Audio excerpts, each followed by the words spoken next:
तो हमने last class में ये समझने की कोशिश करी थी कि कॉलोनियलिज्म के दौरान कास्ट में किस तरीके का चेंज आया था, जो कास्ट कंसिडरेशंस थी या जो हमारा परसेप्शन ऑफ कास्ट था उसमें किस तरीके के चेंजेस आए थे। लास्ट वीडियो में जो मैंने लास्ट पॉइंट आपको समझाया वो ये था कि जो सेंसस हुए, स्पेशली 1901 का जो सेंसस था जो कि हर्बर्ट रीजली के अंडर डायरेक्ट एंड कंडक्ट हुआ था, उसमें एक नॉमेनक्लेचर बनाया गया और उसमें लोगों को एक तरीके से हायरार्की के हिसाब से डालने की कोशिश की गई। डिफरेंट कास्ट को हायरार्किकल ऑर्डर में एक रैंक ऑर्डर के अंदर डालने की कोशिश की गई, जिससे एक लोगों के बीच में काफ़ी एक कह सकते हैं आप केओस सा फैल गया और लोग आने लगे बहुत सारे और ये क्लेम करने लगे कि they do not belong to the lower castes, rather they belong to the higher caste, and they provided various scriptural as well as historical evidences for that. और इससे जो लिस्ट बनी, जो ऑफिशियल डेटा बना, इससे एक तरीके का जो कास्ट का जो मतलब था लोगों के लिए, जो एक कास्ट की इम्पोर्टेंस थी वो और बहुत ज़्यादा बढ़ गई। और कास्ट जो थी उसने एक नई ज़िंदगी, एक नई लाइफ ली कॉलोनियलिज्म के दौरान।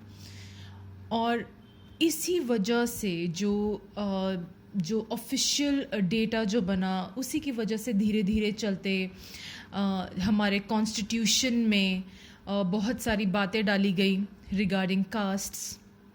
लेकिन कॉन्स्टिट्यूशन से पहले की अगर हम बात करें तो उस समय में जो अंग्रेज़ थे उन्होंने ये पहचाना कि बहुत सारे ऐसे लोग हैं जो लोअर कास्ट्स के तहत आते हैं और उनको डाउन ट्रॉडन कास्ट्स यानी दलित वर्ग का नाम दिया गया। और ये वो लोग थे जो बहुत ही पिछड़े हुए थे। और फिर इसको पहले जो एक जनरल टर्म दिया गया था डाउन ट्रॉडन कास्ट्स का या डिप्रेस्ड क्लासेस का, एक एक्ट बना गवर्नमेंट ऑफ इंडिया एक्ट 1935 के तहत। उसके अंदर जो ये लोअर कास्ट्स लोग थे उनको scheduled caste and scheduled tribe के अंदर एक तरीके से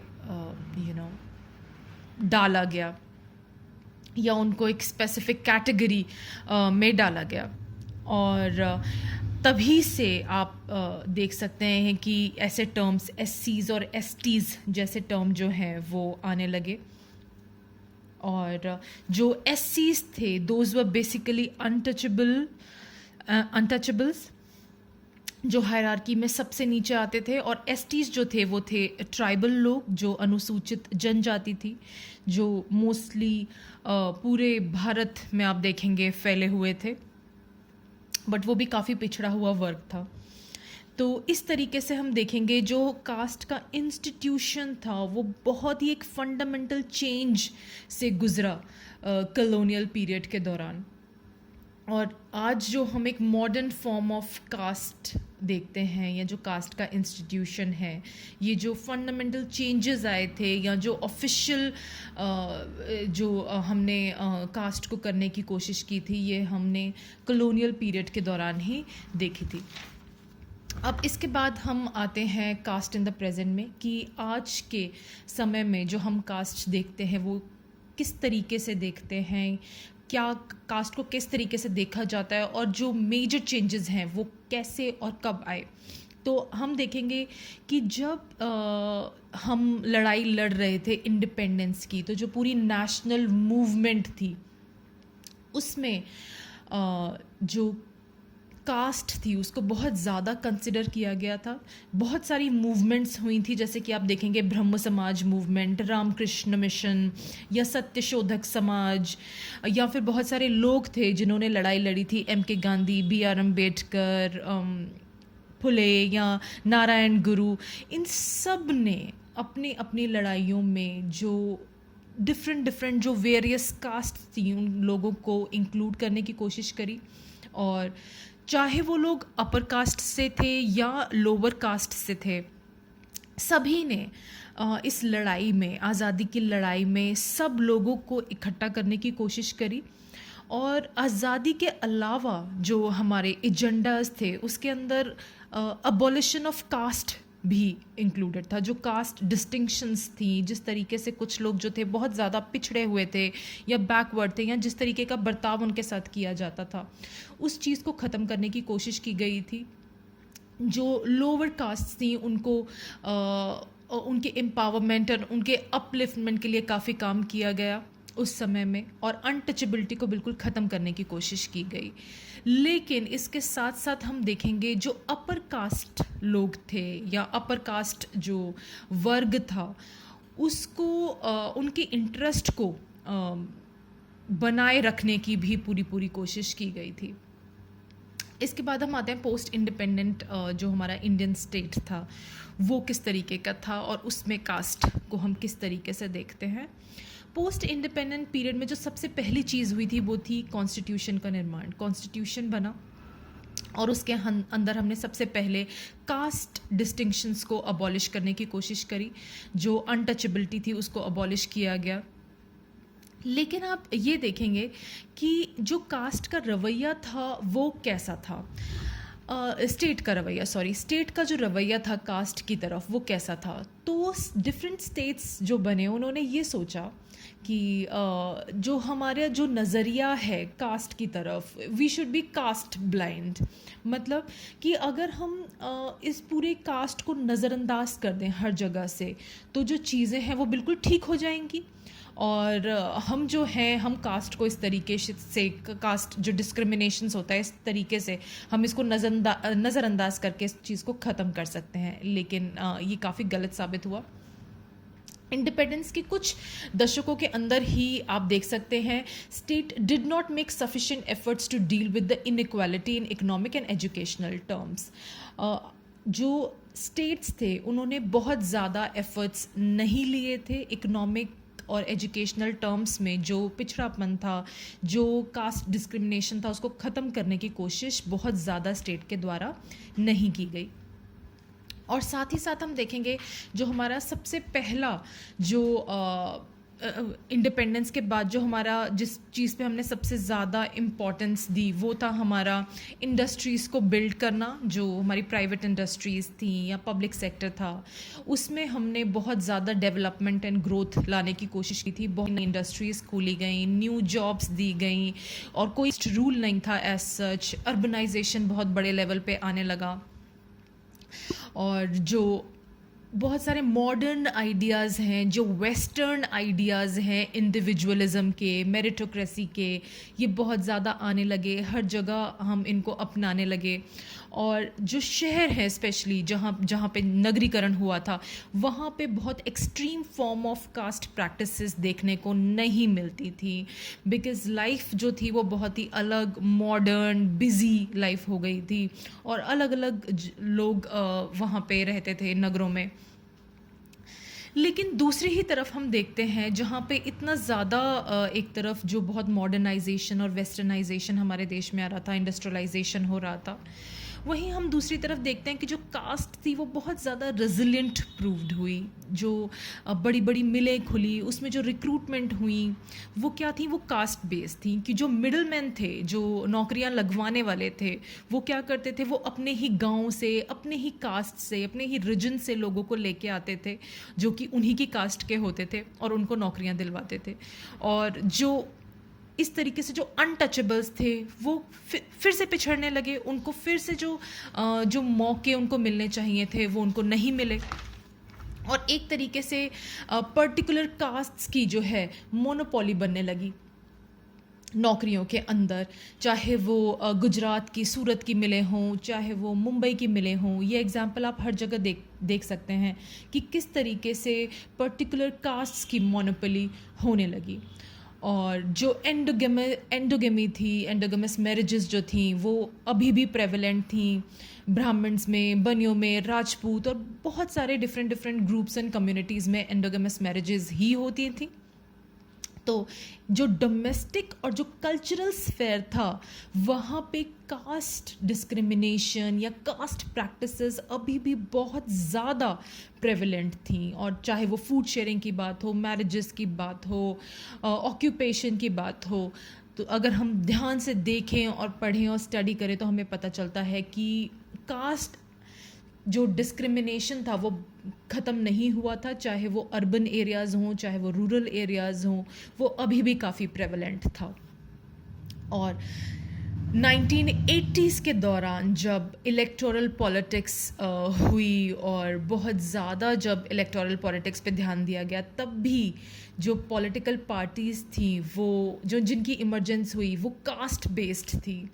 तो बहुत ज़्यादा जो पॉलिटिकल पार्टीज़ थी वो कुछ पर्टिकुलर कास्ट्स को उनके वोट लेने के लिए उनको खुश करने की कोशिश की गई।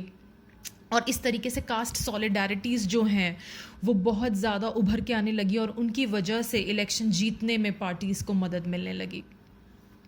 तो ये हमने देखा कि किस तरीके से पोस्ट इंडिपेंडेंट पीरियड में कास्ट जो थी वो अब भी थी, ऑल्दो अर्बन एरियाज़ में बहुत ज़्यादा प्रेवलेंट नहीं थी, बहुत ज़्यादा एपरेंट नहीं थी, आई वुड से एकदम से देखने को नहीं मिलती, लेकिन थी वो अब भी। चाहे वो 21वीं सदी हो, आप अगर अपने आसपास भी झांक के देखेंगे तो जो कास्ट प्रैक्टिसेस हैं, जो डिस्क्रिमिनेशन है, वो हमें अब भी देखने को मिल जाएगा।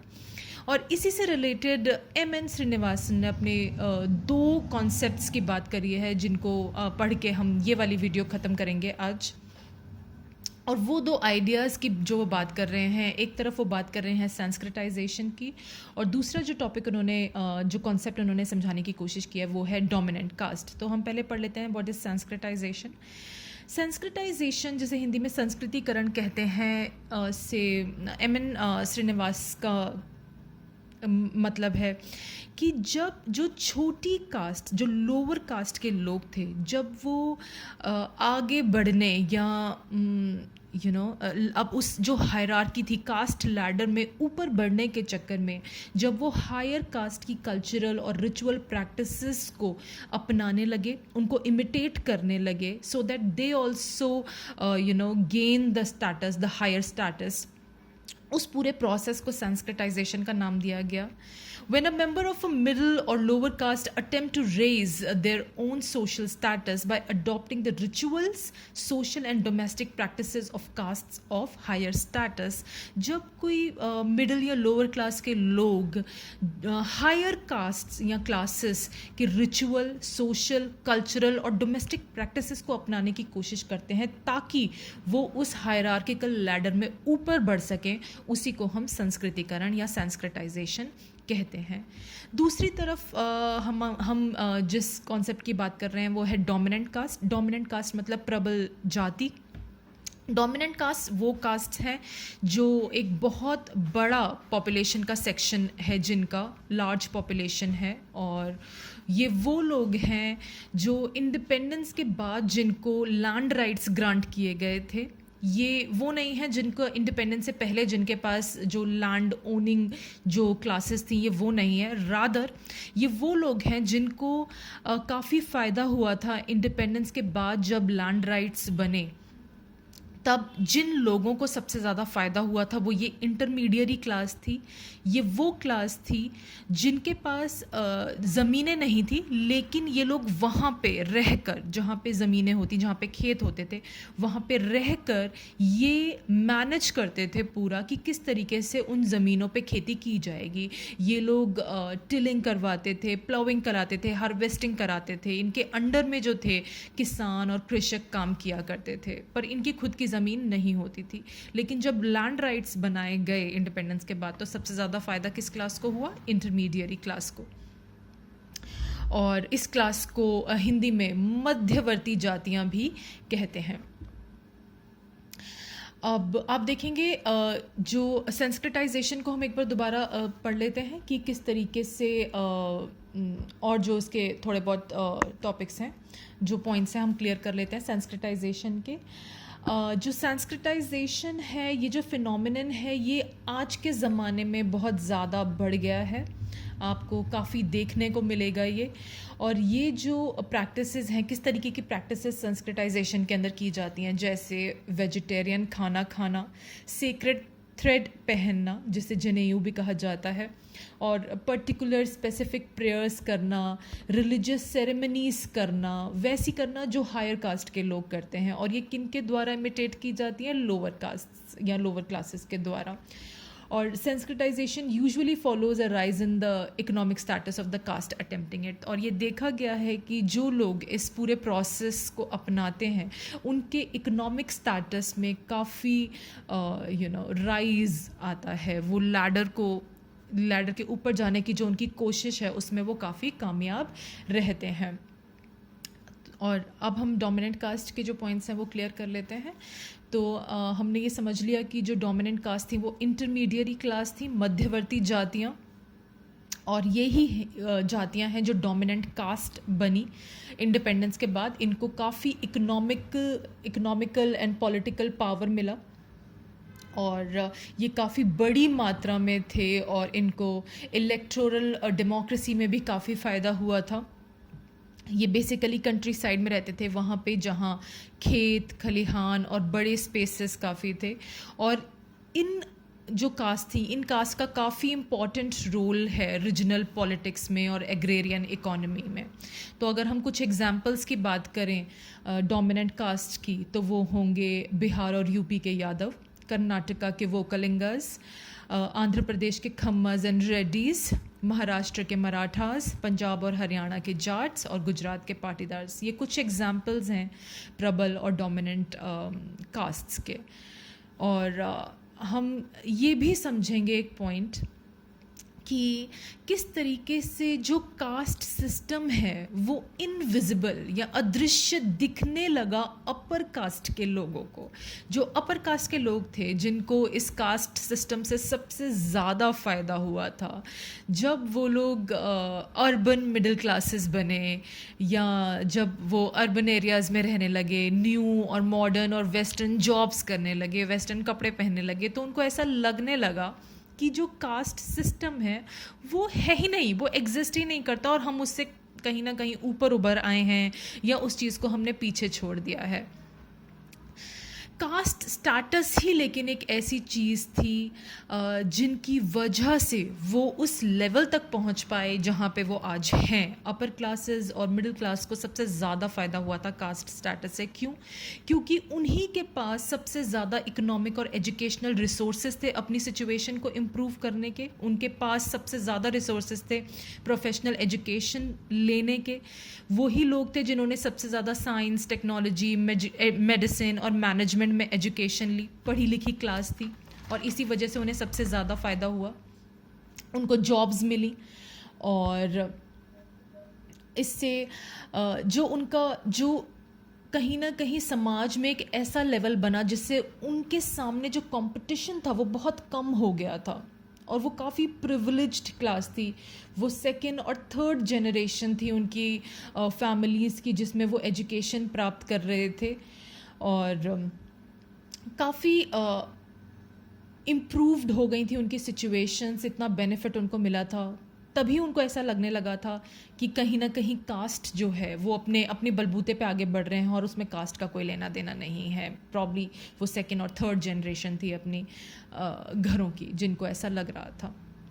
लेकिन इसके बिल्कुल उलट हम देखेंगे वो कास्ट थी एससीज और एसटीज जो डाउन ट्रॉडन थी, जो डिप्रेस्ड क्लासेस थी, जिनके लिए कास्ट के बहुत ज़्यादा मायने थे, और जो कास्ट थी वो बहुत ज़्यादा दिखने लगी थी अब उनको।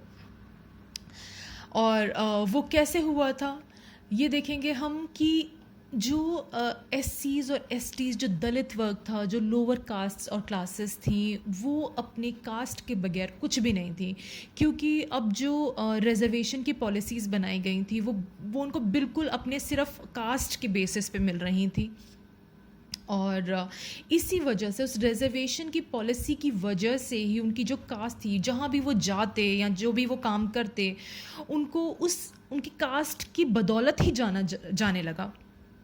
और जो उनकी जो आइडेंटिटी बनी वो भी उस कास्ट की वजह से ही उनकी बनी। लेकिन वो कास्ट आइडेंटिटी जो उनकी बनी वो उनके लिए बहुत ज़्यादा इम्पॉर्टेंट थी, क्योंकि वो उनको सॉलिडिफाई करती थी उस सोसाइटी के अंदर। अगर उन्हें अपनी कोई बात रखनी होती सोसाइटी में या अपनी कोई बात कहनी होती, तो उसके लिए उन्हें कलेक्टिव असेट की ज़रूरत थी। और वो कलेक्टिव असेट उन्हें कहाँ से मिलता था? अपनी कास्ट आइडेंटिटी की वजह से। तो ये एक जक्सटापोजिशन जो हम देख रहे हैं कि एक तरफ एक तबके के लिए कास्ट बिल्कुल नदारद हो गई थी, उनको ऐसा लगने लगा था कि कास्ट एग्जिस्ट ही नहीं करती, और एक दूसरा तबका था जो बहुत ज़्यादा डाउन ट्रॉडन था, जो बहुत ज़्यादा परेशानियों और कठिनाइयों से, जो बहुत हज़ारों सालों से जो दयनीय हालत में था और बहुत डिप्रेस्ड और सब्जुगेटेड क्लासेस थी, उनके लिए कास्ट जो थी वो और ज़्यादा उभर के आई थी।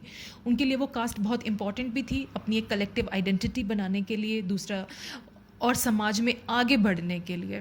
तो ये जो जॉक्सटापोजिशन है, ये कहीं ना कहीं कास्ट का जो इंस्टीट्यूशन है उसका बहुत ही सेंट्रल पिवटल एस्पेक्ट है।